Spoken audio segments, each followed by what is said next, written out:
परमेश्वर का वचन कहता है, प्रेरितों के कार्य उसका 3 अध्याय 21 वचन में लिखा हुआ है।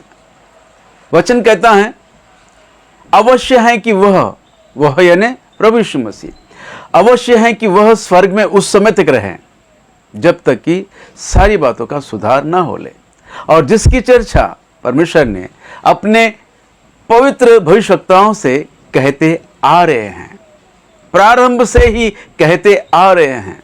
हाँ मेरे दोस्तों, हमारा परमेश्वर कलीसिया में सुधार चाहते हैं।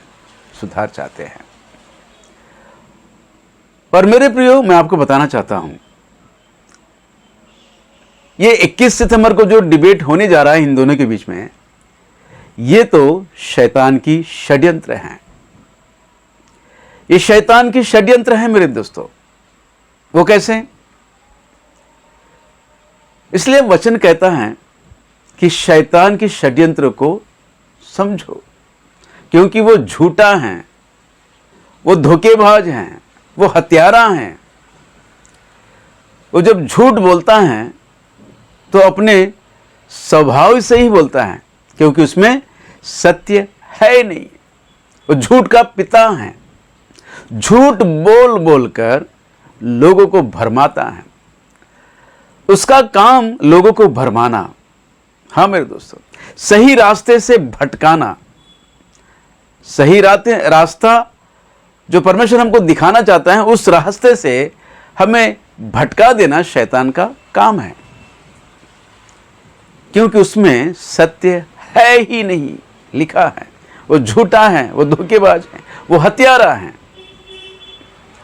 और हमारा परमेश्वर वो सत्य है, उसका वचन सत्य है। हमारा परमेश्वर जो सत्य है, इस जगत में आया इसलिए कि वो सत्य की गवाही दे। यूहन्ना रचित सुसमाचार उसका 18 अध्याय 34 वचन में लिखा हुआ है, यीशु को पिलातुस के पास लाया गया है और पिलातुस ने यीशु से प्रश्न पूछा, क्या तू राजा है? तो यीशु ने जवाब दिया, तू कहता है तो मैं राजा हूं, और मैं इस जगत में इसलिए आया हूं और इसलिए जन्म लिया हूं कि सत्य की गवाही दूं।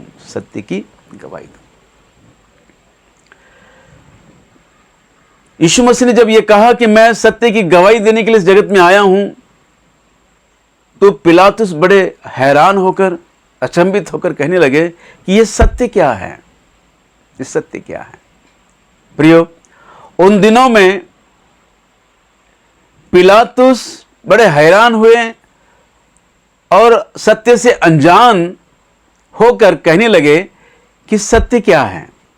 वैसे ही उन दिनों में पिलातुस जो सत्य से दूर हैं, सत्य को जान नहीं पा रहे हैं, वैसे ही आज कलीसिया भी सत्य से अनजान है। क्योंकि दोस्तों, ये सारा जग दुष्ट के वश में है। वो जो झूठा है, ये सारा जग उसके वश में है और कलीसिया भी उसके वश में चल रही है। और उसने अपने झूठे भविष्यवक्ता और झूठे शिक्षकों को कलीसिया में छोड़ रखा है, ताकि लोगों को झूठी शिक्षा दे देकर लोगों को भरमाए, मसीह कलीसिया को भरमाए, भटकाए, अपने उद्देश्य से, अपने लक्ष्य से भटक जाए। शैतान ने कलीसिया में झूठे शिक्षक और भविष्यवक्ताओं को छोड़ रखा है। दोस्तों, हमें सतर्क रहना है। हमको लग रहा है कि हम सही कर रहे हैं। हम सोचते हैं कि हम जो काम कर रहे हैं परमेश्वर के राज्य को फैलाने के लिए, वो सही काम है।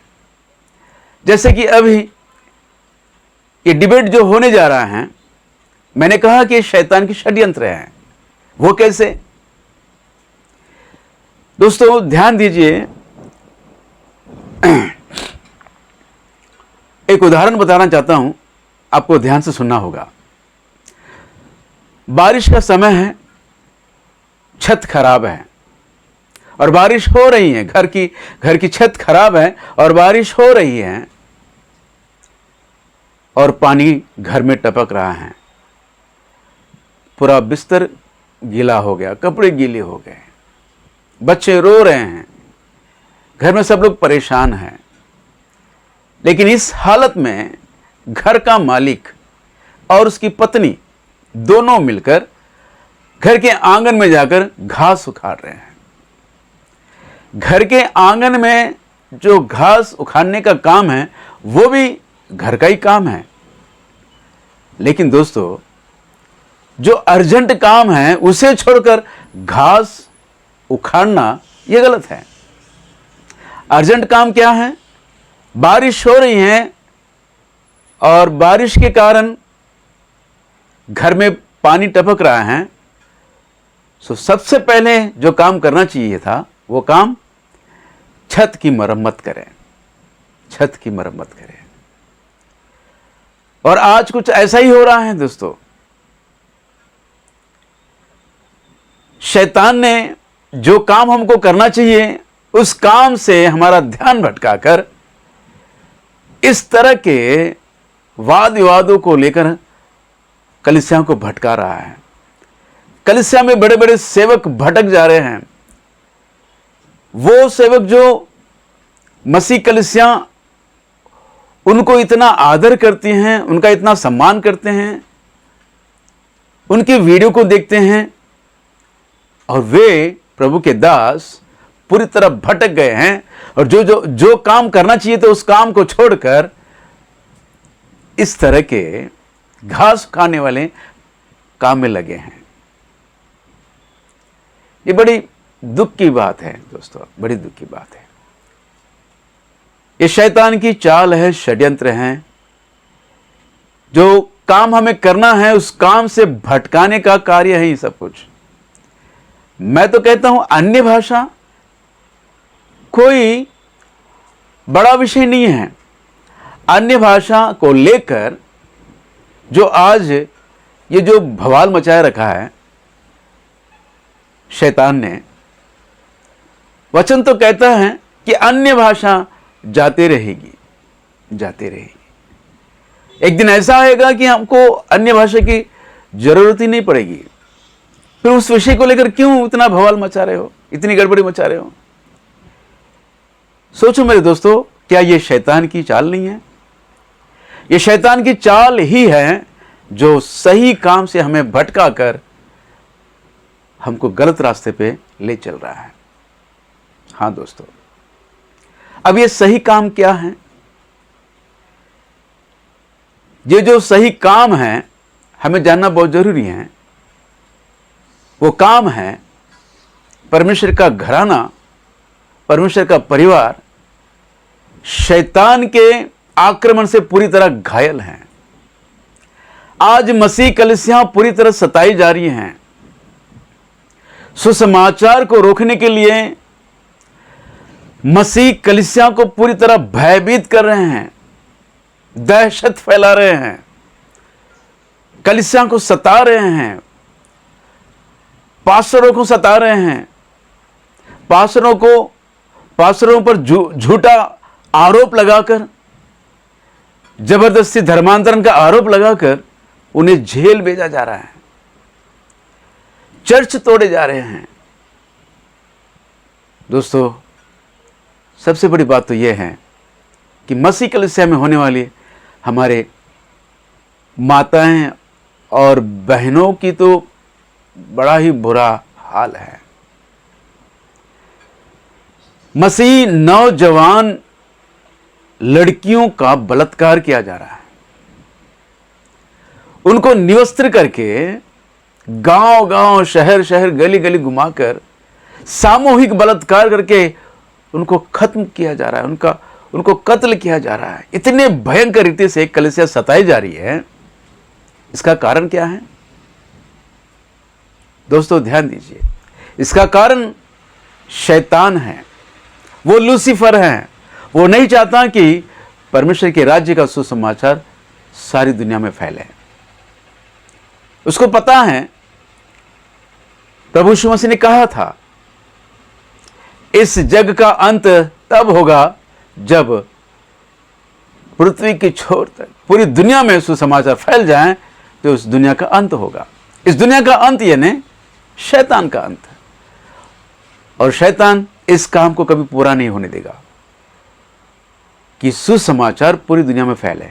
इसलिए सुसमाचार को रोकने के लिए वो अपनी सारी षड्यंत्र जो रची हैं उसमें सफल हो रहा है। हाँ मेरे प्रियो, सुसमाचार को रोकने के लिए जो काले कानून बनाए जा रहे हैं, संविधान के तहत जो अधिकार हमको मिला है सुसमाचार सुनाने का, उस अधिकार को छीनने के लिए शैतान पूरी तैयारी कर बैठा है। और हम हैं हाथ पे हाथ धरे हुए बैठे हैं, अपनी अपनी सेवा कर रहे हैं, अपनी सेवा कर रहे हैं और सोच रहे हैं कि हम परमेश्वर की सेवा कर रहे हैं। अभी जो हमको काम करना है, सुसमाचार रोकने वाले काले कानून का विरोध करना है। सुसमाचार रोकने के लिए जो हम पर आक्रमण अत्याचार हो रहा है उसके लिए हमें न्याय मांगना है। और उसके लिए हमें करना क्या है? एकता में आना है। हमको एकता में आना है। कलीसिया में आज जो जरूरी काम है वो है एकता।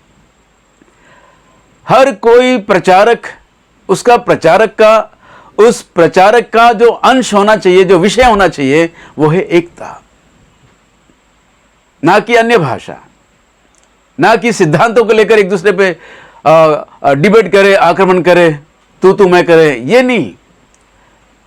दोस्तों मैं आपको बताना चाहता हूं, ध्यान दीजिए, सुसमाचार को रोकने के लिए भारत देश में जाति जाति के लोग एक हो गए हैं। भारत देश में वर्ण व्यवस्था है।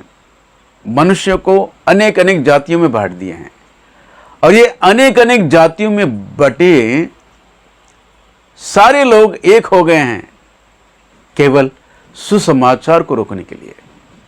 हाँ मेरे दोस्तों, आज ये सब लोग एक हो गए हैं जबकि इनमें बहुत भेदभाव हैं। एक अछूत व्यक्ति का, एक अछूत परिवार की बेटी को क्या एक ब्राह्मण परिवार का व्यक्ति क्या उसे अपना बहू बनाएगा? नहीं। इतने भेदभाव रखने वाले एक दूसरे के बीच में जाति जाति के लोग ये सब एक हो गए हैं केवल सुसमाचार को रोकने के लिए। और हम हैं सिद्धांतों को लेकर डिनोमिनेशन में बंटकर और एक दूसरे के विरोध में बातें करने के लिए बैठे हैं और यही सही सेवा समझ रहे हैं। ये कितनी बड़ी बुद्धिहीनता है। ये शैतान की षड्यंत्र है मेरे दोस्तों। हम सबको एकता में आना है। हमारे डिनोमिनेशन अलग है, हमारे सिद्धांत अलग है, ये सब हमारे परिवार की समस्या है। हम परिवार में बैठकर हम सब एक होकर एक परिवार में बैठकर आपस में बातचीत करें कि क्या करना चाहिए, क्या नहीं करना चाहिए, क्या सही है और क्या गलत है। और कलीसिया को सही सिखाने के लिए हमें व्यक्तिगत रीति से हम सबको एक जगह आकर इन सारे सिद्धांतों के विषय में डिस्कशन या विचार विमर्श करना चाहिए, ना कि सोशल मीडिया पर। हाँ मेरे दोस्तों, हमें आज जो करना है, सुसमाचार को रोकने वाले अंधकार की शक्तियों को, उन सारे काले कानूनों का विरोध करना है, न्याय मांगना है। उसके लिए हम सबों को एकता में आना है। दोस्तों फिर एक बार मैं आप लोगों से कहना चाहता हूं, हमारी एकता परमेश्वर की सामर्थ्य है।